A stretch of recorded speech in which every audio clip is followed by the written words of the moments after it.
Hey, good evening. It's Tuesday, November 29th. And thanks so much for being here. As you can see, the sun is setting and the day is drawing to a close. It'll be dark quickly out here. But I wanted to focus on something that I think, and welcome to my channel, Everyday Talk 24/7. Really, really great to have you along. And I want to focus on something that I think is a universal problem for us. It starts with men, but I think it filters out into everyone. And listen carefully, this may sound a little bit strange. Stop trying to fix problems, particularly relational problems. Stop trying to fix them. Stop trying to change people. Stop trying, if I just did this, then that'll be different. God calls us not to be involved at the surface level, but underneath the level of the heart, the level that matters. A passage in Ephesians 5, which is speaking to husbands, but it's talking about modeling the way that Christ loves. And this is a prime example of what I'm talking about, not allowing yourself to be caught up in trying to fix the problem. Because you see, when we try and fix the problem on the surface level, oftentimes all we do is make it worse. And it winds up being a very prideful exchange for us. Because, hey, I did what I could do. They didn't like it, but I did what I could do. I don't get it why they don't understand, but I did what I could do. And you see, what God is calling us to, if we're going to solve things, relate on this heart level, it's much deeper than that. So notice what is said here. Again, it's said to husbands, but it's supposed to be a model for all of us. Husbands, love your wives, just as Jesus loved the church and gave himself up for her. So this is not a picture of the husband being served, but of him serving his wife. Gave himself up for her to make her holy, cleansing her by washing her with water through the word. Washing her, cleansing her with water through the word. See, he's not fixing something. Oh, dearie, let me help you do this better, or you should talk differently, or just say different words. No, he's saying here this is a heart level issue. And he's going to cleanse his wife with the word. Not preaching, not dictating, but doing it through example. You notice when Jesus, his last night with his disciples before he's crucified, and they have the Lord's Supper, what does he do? He washes their feet. And Peter, of course, is indignant with this, but no, you can't do this. And Jesus says, if I can't do this, you have no part of me. And Peter, clueless like he is a lot of the times, but what is going on there? These men are about to have their entire world rocked, totally flips upside down. Because in less than 24 hours, Jesus is going to be crucified, hung on a cross, and shoved into a tomb, into the side of the earth.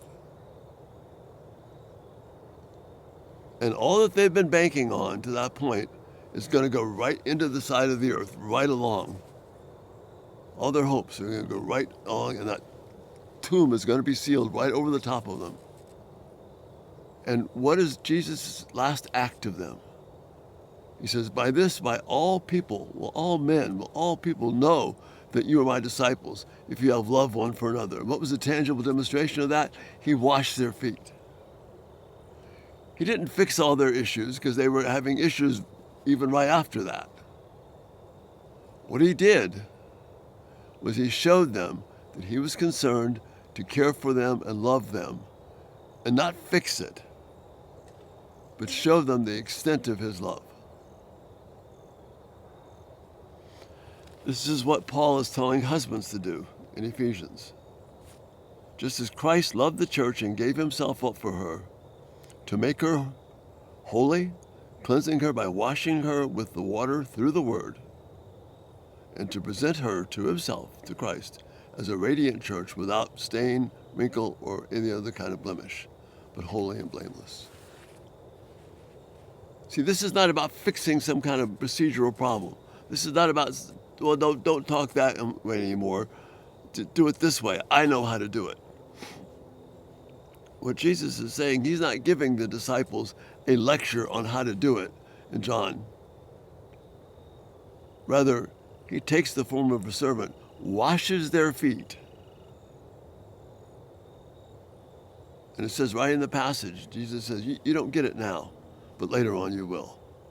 I can't imagine the thoughts of all the things that Jesus did that took on a brand new light for the disciples after the resurrection, after the ascension.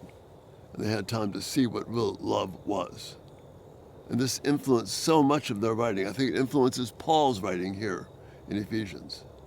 Men, this is not about us taking a fix-it role, because we have way too many problems to be an example by, hey, do it my way.